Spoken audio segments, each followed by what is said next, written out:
말씀 보겠습니다. 사사기 6장 11절과 12절. 구약 성경 370면쯤 되고요. 사사기 6장 11절 12절입니다.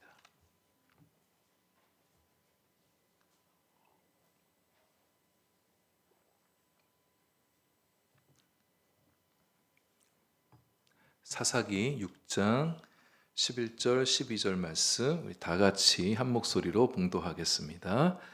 여호와의 사자가 아비에셀 사람 요아스에게 속한 오브라에 이르러 상수리 나무 아래에 앉으니라. 마침 요아스의 아들 기드온이 미디안 사람에게 알리지 아니하려 하여 밀을 포도주 틀에서 타작하더니 여호와의 사자가 기드온에게 나타나 이르되 큰 용사여 여호와께서 너와 함께 계시도다 하매. 아멘. 오랜만에 성경 인물 시리즈로 다시 돌아왔습니다. 오늘이 한 10번째 시간이 됐는데요. 근데 사실 지난 5월 달에 주일 오전 강단에서 3명의 인물을 살폈습니다. 느헤미야, 다윗, 느헤미야, 사무엘부터 다윗까지 이렇게 3명을 살펴서 실질적으로 오늘 13번째 시간이 되어지는데요. 오늘 우리가 만나볼 사람은 기드온입니다. 기드온은 오브라 성읍의 요아스란 사람의 아들이었습니다. 굉장히 유력한 집안의 사람이었는데, 근데 이 기드온은 스스로 자신은 저 뒤에 15절을 가보면 우리의 가문은 작은 가문, 작은 집안 사람이다 이렇게 얘기하고 자기도 아버지 집에서 가장 작은 자다 이렇게 표현하고 있습니다.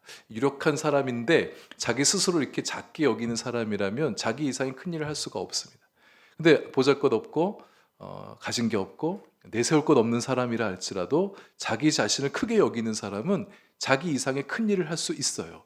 하나님이 보실 때 기드온은 얼마든지 이스라엘 백성을, 이스라엘 나라를 구원할 수 있는, 일으켜 세울 수 있는 사사인데 기드온 스스로는 자신을 그렇게 여기고 있지 않습니다. 하나님께서 이런 기드온을 이제 어떻게 대해 가시는가 오늘 살펴볼 메시지가 되어지는데, 하나님께서 그를 만나 주실 때 이 기드온이 밀 타작을 하고 있었다 얘기합니다. 근데 원래 밀 타작을 하려면 이 넓은 마당에서 타작을 해야 되는데, 오늘 본문 11절을 보니까 기드온이 포도주 틀에서 타작을 하고 있는 거예요. 왜 그랬느냐? 안 들키려고 그런 겁니다. 미디안 사람들이 침공에 들어와서 이 넓은 공개된 장소에서 타작마당 하다 들키게 되어지면 수확한 거 다 뺏기게 되니까 안 들키려고 잘 모르는 데서, 사람들 모르는 데서 작은 포도주 틀에서 타작을 하고 있던 기드온이었습니다. 하나님께서 이런 기드온을 쓰시기 위해서 제일 먼저 하셨던 것은 그의 마음을 크게 격려하는 거예요. 그의 작아진 마음부터 일으켜 세우려고 하는 겁니다. 이 사람이 뭔가 마음이 달라져 뭐든 할 수 있지 않겠습니까? 마음부터 이제 움직이시려 하는 거죠. 12절입니다. 여호와의 사자가 기드온에게 나타나 이르되 큰 용사여 여호와께서 너와 함께 계시도다. 또 14절에 여호와께서 그를 향하여 이르시되 너는 가서 이 너의 힘으로 이스라엘을 미디안의 손에서 구원하라. 내가 너를 보내노라. 하나님께서 이렇게까지 찾아오셔서 이런 말씀하시면 어떻게 반응해야겠습니까? 네, 하나님, 이 큰 용사 기드온 일어나서 일하겠습니다. 주님께서 보내시는 곳에 내가 가겠습니다. 이렇게 보여야 될 것 같은데 이런 반응이 나오면 좋겠는데 기드온이 그렇게 하지 않습니다. 기드온이 좀 씩씩하게 반응하면 그를 부르시고 보내신 하나님도 마음이 좀 기쁘지 않겠어요? 그래, 내가 택한 사람이 이렇게 씩씩하게 반응하는구나. 얼마나 하나님도 기분이 좋겠습니까? 근데 기드온은 그렇게 반응하지 않아요. 영 반응이 시원찮습니다. 13절 보시면 하나님께 따지듯 말합니다. 나와 함께 하신다고요, 하나님? 하나님께서 이 민족과 함께 계셨으면 왜 우리나라가 이 지경이 되었습니까? 옛날 애굽에서 이적을 행하셨던 그 하나님의 손 왜 잠잠하시고 지금 우리를 이렇게 내버려 두고 계십니까? 따지듯 얘기하죠. 서운한 감정을 내비치는 거예요. 그들이 당하고 있는 현재 고난을 생각하면 기드온이 이렇게 나올 만도 하죠. 그러나 사실 이 반응은 적절한 반응이 못 됩니다. 왜 이 지경이 됐는데? 이스라엘 백성들이 하나님 앞에서 타락하고 죄짓고 하나님 앞에서 자신들 스스로 자초했던 일인데 지금 하나님 탓하고 있는 기드온의 모습을 보이고 있죠.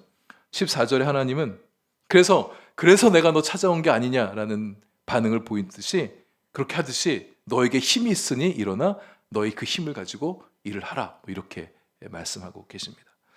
하지만 15절에 또 나오는 기드온의 답변을 이어서 보게 되어지면 기드온은 하나님의 말씀이 좀 와닿지가 않는 것 같아요. 이게 이 구절이 겸손해서 그렇게 한다기보다는 좀 빼는 겁니다. 나 싫다고 다른 사람 시키지 왜 하필 나냐고 뭐 이런 식으로 좀 반응을 보이고 있어요. 내가 무엇으로 이스라엘을 구원하리이까? 나의 집은 므낫세 중에 극히 약하고 나는 내 아버지 집에서 가장 작은 자다. 근데 하나님께서 어떻게 반응하냐? 이런 기드온임에도 불구하고 차근차근 그의 마음을 움직이시고 설득시켜 가시면서 그를 들어 쓰시려는 하나님을 보게 되어집니다. 여러분, 우리 하나님도 우리들에게도 그렇게 일하시지 않습니까? 여러분, 우리가 하나님께서 뭔가 뭐 들고 찾아오실 때, 네 주님, 내가 하겠습니다, 이렇게 우리가 반응하던가요? 대체적으로 그렇지 않습니다. 뭔가 우리에게 요청하실 때, 명령 주실 때 좀 제기도 하고, 이거 내가 지금 해야 할 수 있을까 생각도 해보고, 하나님께서 말씀하심에도 불구하고 여전히 나는 못해요. 하나님 함께 해주신다고 말씀하시는데 기 못 펴고 나는 작은 사람이라 여기고 여전히 작은 자신감 없어하는 사람. 하나님 그걸 어떻게 하시나요? 야, 너 그거밖에 안 되냐? 그럼 나 너랑 일 못하겠네? 너 관둬라. 여기 치워버리고 다른 사람 찾으시는가? 그렇게 하지 않죠. 하나님께서 이미 작정하셨으면 하나님께서 그 사람을 만들어 가시면서 일시켜 가시는 것을 보게 되어집니다. 어쩌면 하나님은요, 자신감 넘치는 사람, 뭐든 다 할 수 있겠다 그런 사람보다도 어쩌면 이런 사람을 더 좋아하시는 것 같아요. 난 약합니다. 난 작습니다. 난 못합니다. 왜냐하면 이런 사람들이야말로 하나님을 정말 철저히 의지할 수 있기 때문에, 기고만장하게 난 뭐든지 할 수 있어 이런 사람보다 나는 못해요, 부족해요, 이런 사람 하나님 탁 붙들게 되어지면 하나님이 주시는 힘 갖고 일할 수 있으니까 어쩌면 하나님이 이런 사람들 더 부르신지도 모르겠어요. 모세가 그랬잖아요.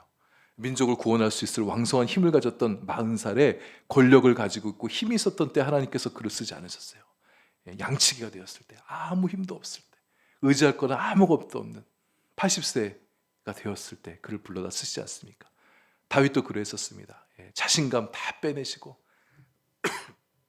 훈련을 거듭시키시면서 교만할 수 있는 마음 다 빼시고 오직 하나님만 의지하게 되었을 때 그를 왕으로 불러 세우시죠. 기드온 이야기도 비슷한 맥락입니다. 평범하고 소시민적 삶을 살아가고 있던 기드온을 불러내셔서 하나님의 큰 용사로 만들어 가시는 이야기예요.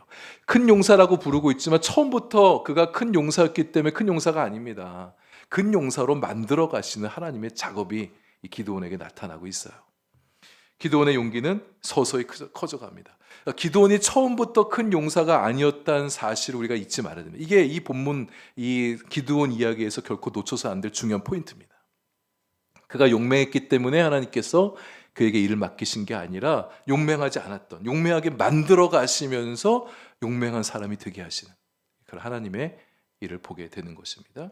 하나님께서 우리를 부르실 때도 그래요. 우리가 민첩하게 주님의 일 열심히 잘하기 때문에 그렇게 불러 세웠다기보다는 우리도 어쩌면 기드온처럼 자신 없고 하나님께 더 실망한 마음도 있고 하나님을 위해서 뭔가 좀 뜨거운 열정을 가지고 일어나지 못한 사람이라 할지라도 하나님께서 우리를 불러내셔서 너는 큰 용사야, 이렇게 격려와 용기를 북돋아 주시면서 주님의 일할 사람으로 세워 가시는 하나님을 보게 되는 것이죠. 근데 기드온이 정말 아무것도 없었던 사람이었을까? 또 그건 아닙니다. 아무것도 없는데 부르신 건 아니에요. 13절에 이 기드온의 답변을 볼 때 기드온의 중심에는 다른 사람들에게 없었던 것이 있었습니다. 이게 뭐냐? 하나님을 의식하는 마음, 하나님을 생각하는 마음이 기드온에게 있었어요. 다른 백성들 다 우상 숭배하면서 하나님 떠나가 있었을 때 기드온은 하나님 임재, 하나님 의식 속에 살아가고 있었습니다. 하나님을 향한 의심이 있고 회의적인 마음이 있고 아쉬움이 있고 섭섭한 마음이 있었을지언정 기드온은 하나님을 생각하던 사람이에요. 그의 마음에 하나님을 향한 신뢰와 기대를 여전히 놓치지 않고 있는 그런 사람이었어요. 그러니까 기드온의 마음에 불씨가 있었던 거예요. 그 불씨가 있었기 때문에 하나님께서 바람 불어 넣어 주셔서 그 불이 타오를 수 있도록 하셨던 것이죠. 16절에 하나님이 힘 있는 약속의 말씀을 들려주잖아요. 내가 반드시 너와 함께 있겠다. 미디안 사람 치기를 한 사람 치듯 할 만큼 큰 용사가 되게 하겠다, 이렇게 말씀하세요. 기드온은 자신의 힘으로는 이스라엘 구원해낼 수 없습니다. 그럼 하나님께서 함께 하시기 때문에 할 수 있다는 거죠. 여러분, 우리도 우리 힘으로 해낼 수 없는 일들이 참 많아요. 여러분, 사람을 전도해서 그 영혼을 구원하게 하는 거 우리 이번에 행복 플러스 때 해봤지만 그게 어디 사람 마음대로 잘 됩니까? 우리 자녀들을 길러가고 있는데 우리 자녀들이 내가 기대하는 수준만큼의 믿음의 사람으로 키워내는 것 이게 어디 내 마음대로 됩니까? 우리 셀그룹의 연약한 지체들 좀 몇 번쯤 이렇게 말씀 나누고 좀 기도해주고 좀 이렇게 했으면 좀 믿음이 부풀게 쫙쫙 커나가는 모습이 보여야 되는데 어디 그렇습니까? 교회를 내가 속한 이런저런 모임에서 좀 부흥케 되고 싶은 마음 여러분 마음 안에 있잖아요. 근데 그럼 열망만 가지고 있는다고 해서 부흥이 막 그렇게 잘 일어나고 있습니까? 직장에서 하나님 기뻐하실 만한 일들이 일어나길 소망하는 마음 다 있는데 우리 생각만큼 그렇게 일어나고 있습니까? 내 스스로를 봐도 그래요. 내 인격, 내 신앙, 내 성품을, 내 역량을 세워나가는 것도 내 힘으로 잘 안 될 때가 많이 있어요. 우리에게 사명 주시고 비전 보여주셨는데 내가 해낼 수 있을까 싶은 마음이 우리 안에 많이 있어서 주저하게 되고 머뭇거리게 될 때가 많이 있지 않습니까? 나 자신을 보고 내 손 바라보고서 고개를 떨구는 우리가 되지 말고 우리가 눈을 들어 하나님의 손을 바라봐야 됩니다. 하나님께서 함께 해주셔야 되는구나. 여러분, 이거 우리 안에 철저히 깨달아야 됩니다. 내 힘으로는 할 수 없어도 하나님께서 하시면 되는구나. 하나님께서 하시는데 안 되면 그게 더 이상한 거지 않습니까? 하나님께서 함께 해주시는 그 믿음을 굳건하게 붙들며 나아갈 때 결국 일이 된다는 그 믿음 우리 안에 보고 싶어 하시고 그 믿음 보이며 나아갈 때 하나님께서 우리와 함께 그분의 일들을 만들어 나가실 거예요. 이 정도 말씀하셨으면 기드온 벌떡 일어나서 네 하고 이제 미디안으로 들어가야 될 텐데 그렇게 하지 않습니다. 17절 이하에 보니까 표징을 구해요. 뭔가 내 눈앞에 보여주셔야 내가 움직이겠다 이렇게 하는 거지 않습니까? 근데 하나님은 기드온에게 맞춰주시죠. 그의 마음이 하나님 신뢰하는 마음으로 굳건해질 때까지 이게 기드온에게 맞춰주세요. 이 하나님이 얼마나 자상한 분인가는 우리 모세를 통해서도 봤지만 기드온의 하시는 것들 볼 때도 알 수 있어요. 하나님이 정말 인내심이 대단하시구나. 먼저 기드온은 이런 말씀을 주시는 분이 지금 이제 하나님의 사자가 와서 얘기하고 있잖아요. 하나님이 진짜 맞는가? 그러니까 메신저에 대한 의심을 표명하고 있습니다. 진짜 나에게 이 말 주시는 분이 하나님 맞아? 이 질문을 던지는 거죠. 표징을 구합니다. 뭐 내용들은 뭐 아실 텐데 고기와 무교병을 그 하나님의 사자에 갖다 줬어요. 그랬더니 사자가 거기다 국을 붓잖아요. 적신단 말이에요. 무교병과 고기를 다 적셨는데 불이 바위에서 올라와서 다 타버리는 표징을 보여주죠. 이 표징을 본 다음에 기드온이 했던 반응이 중요합니다. 그가 하나님의 사자였다는 사실을 깨닫고 큰 두려움에 사로잡힙니다. 하나님 경험을 하게 되어질 때 하나님 의심했는데 진짜 하나님 맞네? 하나님이 정말 맞구나라고 경험하게 되었을 때 사람이 1차적으로 갖는 감정은 두려움이에요.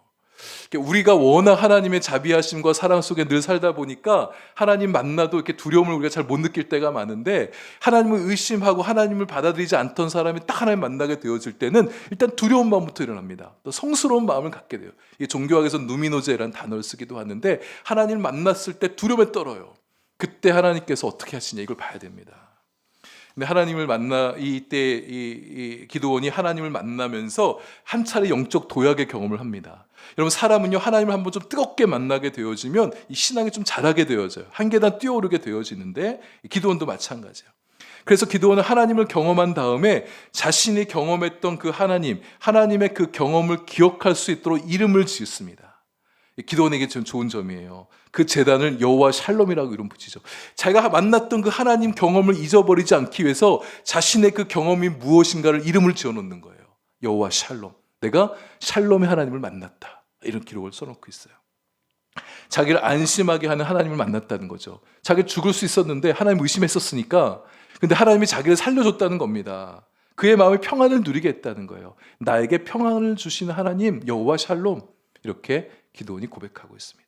이 일을 계기로 기드온은 자신의 마음 안에서 두려움을 조금씩 빼내기 시작합니다. 그리고 담대한 마음을 마음속에 채워넣기 시작해요. 샬롬의 하나님 경험. 여러분, 이게 기드온에겐 대단히 중요합니다. 우리들에게도 마찬가지예요. 하나님께서 샬롬의 하나님, 평안을 주시는 하나님이라는 것을 우리가 경험하게 되어질 때 우리는 담대한 마음이 생길 수가 있어요. 우리의 삶을 요동하게 하고 흔들리게 할 것 많은 이 세상 속에서 담대한 마음을 가질 수가 있습니다. 우리 마음에 안정감을 가지고 요동하지 않을 수 있는 마음을 가질 수 있는 것은 우리 하나님께서 여호와 샬롬이시기 때문입니다. 하나님께서 여러분과 저에게도 이 샬롬을 가져다 주시길 소망합니다. 우리 마음에 하나님의 샬롬이 채워지면요, 우리 참 담대하게 살아갈 수가 있어요. 우리의 마음을 흔들 것 많은 이 세상 속에서 요동하지 아니하고 굳건하게 설 수 있는 힘을 가질 수가 있습니다. 하나님께서 여러분의 가정에도 샬롬을 가져다 주시고 여러분의 일터에도 또 우리 교회의 구석구석 하나님의 평화로 우리 교회를 덮어주시기를 소망합니다. 여호와 샬롬의 경험이 또 중요했던 이유는 기드온이 할 일이 이것이기 때문에 그래요. 기드온의 할 일이 뭐냐? 샬롬 사역이었습니다. 이스라엘 땅에 평화를 잃어버린 이스라엘 땅에 미디안의 침공으로 평화를 잃어버린 땅에 평화를 가져오게 하는 게 이 기드온이 할 일이었었어요. 그러려면 먼저 자신이 여호와 샬롬을 경험해야 됩니다. 샬롬의 하나님을 만나야 샬롬의 사역을 할 수가 있는 거죠. 우리 모두도 여호와 샬롬을 만나셔서 우리가 있는 곳에서 샬롬을 만들어내는 우리가 될 수 있기를 소망합니다. 여러분의 가정에서 하나님의 샬롬이 임하고 여러분이 속한 여러 그룹들 안에서 또 우리 교회, 여러분의 일터, 또 우리 각자의 마음 안에도 평화의 하나님께서 우리를 다스려 주시기를, 그 평화를 가져오는 사람으로 살아가시기를, 여러분이 속한 일터를, 여러분이 속한 공동체를 샬롬의 공동체로 만들어 가시는 우리가 될 수 있기를 바랍니다. 여호와 샬롬의 제단을 쌓은 그 밤에 하나님께서 이제 최초로 기드온에게 명령을 내리세요. 그 아버지 집에 있던 바알의 제단을 헐고 아세라상을 찍어 내리라는 명령을 내립니다. 지금 이게 자기 아버지 집에 있는 거예요. 그러니까 이 오브라 성읍의 가장 주도적인 위치, 리더십을 가지고 있던 그 집안에 자기 집에 우상이 지금 있는 거예요. 그러니까 지금 이 마을, 오브라 마을 전체가 우상 숭배 땅으로 좀 뒤에 덮여 있는 그런 곳입니다. 여기서 바알의 단을 허물고 아세라상을 꺾으라는 찍어내리라는 이 명령은 자칫하면 목숨을 잃을 수도 있는 일이에요. 그러니까 오브라 사람 전체가 다 일어나서 이 기드온을 죽이려고 달려들 수 있을 만큼 그런 위험천만한 일을 지금 하나님께서 명하시는 거예요. 그러니까 기드온이 이제 조금 용기는 얻게 되었지만 백주대낮에 일을 하지 못합니다. 두려워 떨어요. 그래서 밤중에 몰래 아무도 없을 때 이 일을 저지르게 됩니다. 근데 기드온이 했던 이 일은요, 채 하루도 못해서 발각이 되어집니다. 들통이 다 났어요. 근데 이때 마을 사람들 다 기드온을 죽여야 된다고 들고 일어나거든요. 그때 이 아버지 요아스가 각성을 합니다. 영적 각성을 해요. 자기 아들이니까 지켜줘야겠다는 마음일 수도 있겠는데, 근데 그가 하는 대사를 보면, 그의 말을 보면 그런 거 아니에요. 그렇지 않습니다. 기드온이 그렇게 바알 제단을 허무는 위험천만한 짓을 저질렀는데 기드온에게 아무런 변고가 일어나지 않는 것을 보게 되는 거예요. 그때 아버지가 얘기합니다. 바알이 별거 아니라구나, 별거 아니구나 것을 깨닫게 되어집니다. 그러면서 기드온에게 이제 새로운 이름이 붙여지죠. 여룻바알이라는 별명을 가지게 됩니다. 바알과 다퉜다 이런 뜻인데, 원래 기드온의 이름의 뜻은 나무 베는 사람이거든요. 근데 여룻바알은 바알과 다투는 겁니다. 그러니까 나무 베던 사람이 이제 그의 이름의 스케일이 커지면서 바알을 베는 사람, 우상을 베는 사람으로 이렇게 성장하게 되는 것이죠. 기드온의 도발 행위로 말미암아서 오브라 마을 사람들 안에 영적 변화가 일어나기 시작합니다. 영적 기류가 달라지기 시작해요. 그 밤의 사건을 통해서 영적 전사로 기드온이 이제 자의식도 갖고 여룻바알 기드온이 이스라엘의 죄송합니다. 지도자로 이제 급부상하기 시작하게 되어집니다.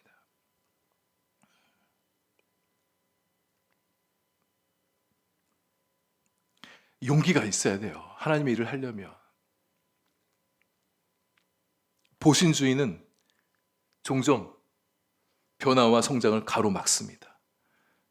하나님께서 어떤 우리에게 도전하실 때 이게 정말 하나님의 영광을 위한 일이 확신하다면 때로는 큰 용기를 좀 낼 필요가 있습니다. 이렇게 했으면 이제 일어나면 좋겠는데, 달려가면 좋겠는데, 기도는 그렇지 않습니다. 여전히 미디안을 자기가 이길 수 있을까? 이길 수 있을 것이라고 말씀해 주셨는데 그것을 의심합니다. 이제는 메시지에 대한 의심을 하게 되는 거예요. 6장 후반부에 가면 또 표징을 구하죠. 타작마당에 양털 뭉치의 표징을 구하게 됩니다. 두 차례 이제 표징을 구하게 되어지죠. 이것을 경험하고 난 다음에 이제 비로소 발걸음을 떼고 전장에 나가게 됩니다. 지금 제가 조금 얘기를 나눠봤는데 여러분, 이 기드온 보면서 참 별나다 이런 느낌이 들지 않습니까? 하나님의 사자가 나타나셔서 격려도 해줬어요. 하나님께서 약속도 들려주셨어요. 기적 사건도 놀라운 것들 보여줬어요. 마을의 추종자들도 이제 영적 바알과 영적 싸움에 승리한 것들을 보면서 다 따르기 시작했어요. 또 우리가 읽지 않았는데 백성들이 나서게 되어지고 하나님의 영도 그에게 임했다, 이런 구절도 나오고 있습니다. 이렇게 하고 난 다음에야 비로소 움직이는 기드온이에요. 하나님께서 기드온에게 확신을 주시기 위해서 참 다양한 방식 가지고 지금 기드온을 만나주고 계십니다. 이걸 보면 참 하나님은 즉각적으로 순종하는 사람들 쓰시기도 하지만 이렇게 기드온처럼 의심 많고 소심하고 회의적이고 너무 신중해서 좀 피곤하게 느껴지는 사람도 쓰시는구나, 이걸 좀 보게 되어집니다. 근데 사실 가만 보면 우리의 모습이 기드온과 같을 수 있어요. 여러분 그렇게 하십니까? 하나님께서 뭔가 딱 명령하시면 네 주님 주님께서 말씀하시니까 내가 해야죠, 이렇게 당장 일어나십니까? 우리도 가만 보면 만만치 않습니다. 우리도 이것저것 따져요. 핑계거리를 찾습니다. 변명거리 찾아요. 하나님께서 다양한 방식으로 우리의 마음에 확신을 주시기도 해요. 기도 중에 말씀을 들려주시고 어떤 상황들을 만나게 하셔서 이게 하나님께서 원하시는 일이구나 깨닫게 하시는데, 그래도 가만 보면 바로 움직이지 않아요. 주저앉기를 여러 번 하고 순종하려고 마음 굳게 먹었다가 또 마음 내려놓고 이렇게 반복하는 게 우리의 모습. 기도원 보면서 하나님이 사람이 뭐 이래 이렇게 할 게 아니라 나도 기도원 것 같구나. 그런 기도원을 우리를 하나님의 일하는 사람이 되도록 만들어 가신 하나님이 놀라우신 것이죠. 기도원에 관한 에피소드 가운데 이제 한 가지만 더 얘기하고 이제 말씀을 마무리할 텐데, 이거 놓치고 지나가서는 안 될 중요한 이야기죠. 미디온과 전쟁을 하기 위해서 7장 1절에 보면 이 기드온과 백성들이 하롯샘 곁에 진을 쳤다고 합니다. 이 하롯이란 이름의 뜻이 재밌는데 이게 떨림, 두려움, 공포라는 뜻이에요. 그러니까 이스라엘 백성들의 지금 심리 상태를 잘 말해주고 있는 것 같아요. 하롯샘, 두려움의 샘에 지금 이렇게 머물러 있는 거예요. 지금 전쟁을 하려고 하는데 지금 두려움에 떨고 있는 백성들의 모습을 좀 빗대어 좀 말해주고 있는 것 같습니다. 여기서 하나님께서 작업을 하시는데 어떤 작업을 하시냐? 이 두려움에 떨고 있는 하롯샘 곁에 하롯하고 있는 이들의 마음을 강하게 만들어주시는 작업을 하는 게 아니라 하롯하고 있는 사람들을 걸러서 집으로 돌려보내시려 하십니다. 전부 32,000명이 모였는데 하나님 보실 때 이들이 많다고 여기세요. 지금 미디안 백성은 최소 145,000명이 모였습니다. 저 뒤에 8장에 가서 보게 되면 8장 10절에 보면 32,000명 갖고도 거의 4대1 되니까 이길 수가 없어요. 근데 그것도 많다고 돌려보내십니다. 32,000명 갖고 어떻게든 쓰시겠다고 두려움에 떠는 사람 마음 강하게 붙들어 주셔서 군사로 만들어서 하시는 게 아니라 돌려보내는 거예요. 뭘 말하겠습니까? 전쟁은 하나님의 손에 달렸다. 사람들의 숫자에 달린 게 아니라 전적인 하나님의 능력의 소관이라는 것을 지금 기드온에게, 백성들에게 보여주고 계시는 겁니다. 두려워하는 마음 가진 병사들은 전쟁에 도움이 되지 않아요. 돌려보내시는 거예요. 하나님은 그런 마음 가진 사람 돌려보내요. 우리 그러지 않았으면 좋겠어요. 우리가 이 돌려보냄 받은 22,000명 속에 들지 않고 용기 있게 그래도 남아있는 10,000명 안에 속한 사람들이 되면 좋겠습니다. 그렇게 돌아간 수가 22,000명, 3분의 2가 돌아갔어요. 도대체 10,000명 갖고 어떻게 싸우지? 13대 1이 돼버렸습니다. 근데 하나님은 그 숫자도 많다고 여기세요. 그래서 군대 규모를 더 축소시킬 방법을 생각하시죠. 그래서 결국 300명을 남기게 되어집니다. 그 얘기 너무 이제 재밌는 이야기라 우리 알고 있는데, 혹자는 그 내용을 보면서 하나님께서 물 마시는 방식들을 보시고 사람을 출연했다 이렇게 해석하는 분들이 있습니다. 그러니까 두 가지 방법으로 물을 마시는 거잖아요. 냇가에 가서 손으로 물을 이렇게 딱 움켜줘서 이렇게 물을 움켜 마시는 사람과 그냥 막 목말라서 그냥 개걸스럽게 막 무릎 꿇고 앉아서 흘러가는 시냇물 막 입 대고 마시는 사람. 어떤 분은 해석하면서 그 300명이 물 움켜쥐는 사람들에 속한 사람이거든요. 이 사람들 신중한 사람, 조신한 사람들이다. 지금 적진 속에 있는데 어떻게 적이 공격해 올지 모르니까 신중하게 조신하게 물을 마시는 이 사람들 데리고 하나님께서 군사 작전을 펼치려고 하셨다. 이렇게 해석하는 분이 있어요. 그렇게 할 수도 있죠. 신중하고 진중한 사람들 찾아내셔서 그렇게 일하시고 막 하시는 분이구나. 근데 만약 정말 하나님께서 그런 사람을 원하셨더라면 뒤에 미디안과 전쟁에 그렇게 신중한 사람, 신중한 성품이 쓰일만한 일들로 전쟁을 치러 가셔야 돼요. 그렇지 않습니다. 그냥 횃불 들고 비낭아리 들고 나팔 불면서 그 300명 했던 일은 여호와의 칼날이요 기드온의 칼날, 이거 외치는 것밖에 없어요. 하나님께서 이 테스트를 하신 것은 그저 사람의 수를, 적은 사람을 걸러내기 위한 방식이었습니다. 그냥 무릎 꿇고 그냥 벌컥벌컥 마시는 사람이 300명이나 더 소수였었으면 하나님 그 사람들 통해서 일하셨을 거예요. 병력의 숫자를 줄이는 데 목적이 있습니다. 특수 300명 정예 부대를 하나님께서 세우려고 하신 것이 아니라, 만약 그랬다면 전쟁이 끝나고 난 다음에 이 300명 정말 기고만장했을 거예요. 13만 5천 명과 싸워서 이겼으니까 450대 1의 싸움을 했으니까 얼마나 이 사람들이 교만하겠습니까? 메시지는 분명한 겁니다. 싸움은 하나님이 하시는 것이고 이스라엘은 결코 자신들의 힘으로 승리할 수 없다는 것을 가르쳐 주신 사건이에요. 하나님은 특별히 기드온으로 하여금 인간적인 지혜와 인간적인 힘 의지하려는 마음 내려놓고 전적으로 하나님만 의지하면서 살기를 바라셨던 거죠. 우리가 살면서 내 힘으로 무엇인가 해낼 수 있겠다고 여기는 일들이 있습니다. 또는 다른 사람들 통해서 이런저런 일 할 수 있는 가능성을 찾아보는 일들이 우리 안에 있어요. 근데 그런 가능성마저 다 날아가 버릴 때가 있습니다. 그러면 어떡합니까? 절망스럽죠. 다 끝난 것처럼 여겨지죠. 그럴 때 우리가 이 기드온의 이야기를 좀 떠올려 보면 좋겠어요. 인간적인 힘으로 아무것도 할 수 없을 때 하나님은 고작 300명 불러다가 하나님의 일들을 행하셨습니다. 13만 5천 명 적군을 이기는데 고작 300명만 있어도 된다는 거예요. 사람이 볼 때 아무것도 안 돼. 틀렸어 라고 여겨지는 일들도 하나님께서 움직이시면 되는구나. 인간의 한계를 만났을 때 그것이 하나님의 새로운 시작이 될 수 있구나. 우리는 숫자가 너무 적으면 힘이 없으면 아무것도 못한다는 생각에 사로잡힐 때가 참 많습니다. 그럴 때 하나님께서 어떤 사람들 쓰셨는가를 봐야 됩니다. 300명 불러다가 하나님의 일들 행하신 것. 숫자가 작아도 가진 것이 없어도 하나님의 일을 충분히 할 수가 있습니다. 하나님의 영광은 크다고 해서 많다고 해서 힘이 있다고 사는 게 아닙니다. 오히려 작은 곳에서 적은 곳에서 힘없는 곳에서 하나님의 일은 더 왕성하게 나타날 수 있어요. 그래야 하나님의 손에 불린 사람도 겸손하고 하나님이 하나님 되심이 드러나게 되어지는 것이고 하나님께서 하셨습니다 고백할 수 있어지죠.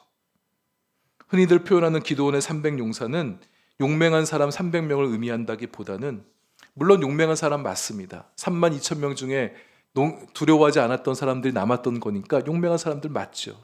그러나 보다 더 본질적으로는 기드온의 300용사는 하나님의 영광과 능력을 나타내는 표현입니다. 우리 한마음 교회가 이 기드온의 300용사들과 같았으면 좋겠어요. 우리 안에 능력이 있고 우리 안에 지혜가 있고 우리가 뭔가 유력한 힘이 있어서 주님께 쓰임받는 300명의 용사가 아니라 하나님의 영광을 드러내는 그런 교회로서의 기드온의 300명과 같은 교회가 되길 소망합니다. 하나님의 영광을 위해서 하나님의 의지, 하나님 의지하고 하나님 능력 바라보면서 우리의 삶에 하나님의 것들을 드러내는 사람, 하나님께 쓰임받는 기드온의 300용사들과 같은 저와 여러분 될 수 있기를 소망합니다. 기도하겠습니다. 하나님 아버지, 저희들도 기드온처럼 큰 용사들임을 믿습니다. 하나님 크게 의지하는 자가 큰 용사이며 하나님 크게 믿는 자가 큰 용사임을 믿습니다. 저희들 주님께서 부르실 때에 머뭇거리지 않게 하여 주시고 두려워하지 않게 하여 주옵소서. 큰 용사의 마음 가지고 주님 위에서 담대하게 일어나 맡기신 사명 잘 감당해 나가는 저희들 되게 하여 주옵소서. 하나님께서는 300명 가지고 그보다 450배나 많은 큰 군대를 이기게 하셨습니다. 내 작은 힘, 적은 것 바라보면서 위축되지 않게 하시고 하나님 바라보며 하나님의 큰 힘, 하나님의 많은 힘을 의지하는 저희들 되게 해 주옵소서. 그래서 미디안과 같은 세상도 넉넉히 이겨나가는 저희들 되게 하여 주옵소서. 하나님, 우리 교회, 우리 한마음 교회, 기드온의 300명의 용사와 같은 교회로 힘있게 서게 하셔서 하나님 일 위해 기쁘게 쓰임받는 교회, 하나님 영광 더욱 아름답게 드러내는 우리 교회가 되게 해 주옵소서. 예수님 이름으로 기도합니다. 아멘. 이어서 주님 가르쳐 주신 기도를 드리겠습니다.